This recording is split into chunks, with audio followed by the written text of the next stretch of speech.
কোটা সংস্কার আন্দোলন নিয়ে আরো জানাতে আমাদের সঙ্গে যোগ দিচ্ছেন সহকর্মী জয়ন্ত কর্মকার। তিনি আছেন রাজধানীর শাহবাগ এলাকায়। জয়ন্ত, আপিল বিভাগের আদেশের পর কি প্রতিক্রিয়া দেখাচ্ছেন আন্দোলনকারীরা এবং জানাবেন যে এখন শাহবাগ এলাকার পরিস্থিতি কি?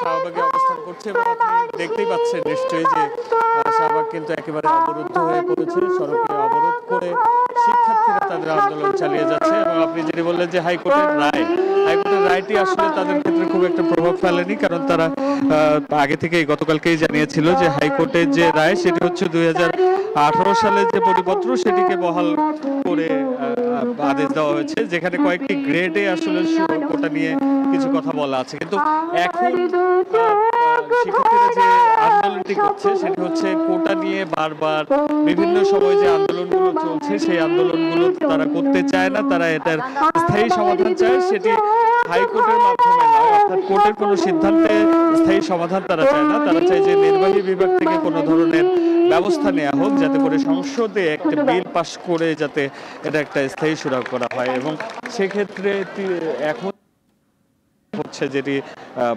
আসলে বৈষম্যমূলক তারা উল্লেখ করেছেন এবং সেক্ষেত্রে তারা বলছেন যে ন্যূনতম 5% কোটা রাখা যেতে পারে, এর বাইরে কোনো চায় না। তারা মনে করে যে এই কোটা আসলে অযৌক্তিক এবং এদের কোনো আসলে কারণ মেধাবীরা সেই কোটার পদ্ধতির কারণে নানাভাবে বঞ্চিত হয়। তো তাদের সেই এক দফা দাবি যে তাদের যে চাওয়াটা সেটা নির্বাহী বিভাগ থেকে আদেশ আসুক, সেখান থেকে সিদ্ধান্ত আসুক, সেটার মাধ্যমে এবং সেই ঘোষণা যদি সরকারের তরফ থেকে না আসে আন্দোলন চালিয়ে যাবে। ইতিমধ্যে যেটি হয়েছে যে বুঝতেই পারছেন যে ভীষণ বিভ্রান্তিতে পড়েছেন, কিন্তু তাদের কথা হচ্ছে যে জয়ন্ত কর্মকার, আপনাকে ধন্যবাদ। দর্শক, এই বিষয়ে আরো জানতে আমরা চলে যাব সহকর্মী ফজলে রাব্বির কাছে। তিনি রাজধানীর সায়েন্স ল্যাব এলাকায় আছেন। আর রাব্বি, আমাদেরকে জানাবেন যে আপনি এখন যেখানে আছেন সেখানকার পরিস্থিতি কি, আন্দোলনকারীরা কি বলছেন সেখানে?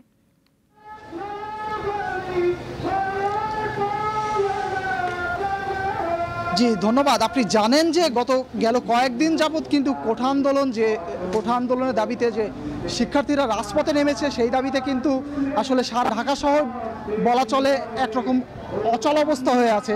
রাজধানীর বিভিন্ন পয়েন্টে কিন্তু আজকে আন্দোলন করছে শিক্ষার্থীরা। আমি ঠিক এই মুহূর্তে আছি সায়েন্স ল্যাবরেটরি মোড়ে। আপনি যদি দেখেন আমার ঠিক ডান পাশ, পিছনের পাশ এবং বাম পাশ চতুর্দিকেই কিন্তু আসলে যানবাহন দাঁড়িয়ে আছে এবং শিক্ষার্থীরা কিন্তু আসলে আন্দোলনরত অবস্থায় এখানে বিভিন্ন স্লোগান দিচ্ছে কোটা বাতিলের দাবিতে। এবং আমি কয়েকজন শিক্ষার্থীদের সাথে কথা বলে জানতে পেরেছি যে তারা ঠিক আমাদেরকে জানিয়েছে গণমাধ্যমকে যে কোটা তারা আসলে পুরোপুরি বাতিল চায় না, কোটা সংস্কারের দাবিতেই মূলত তারা এই আন্দোলনে নেমেছে।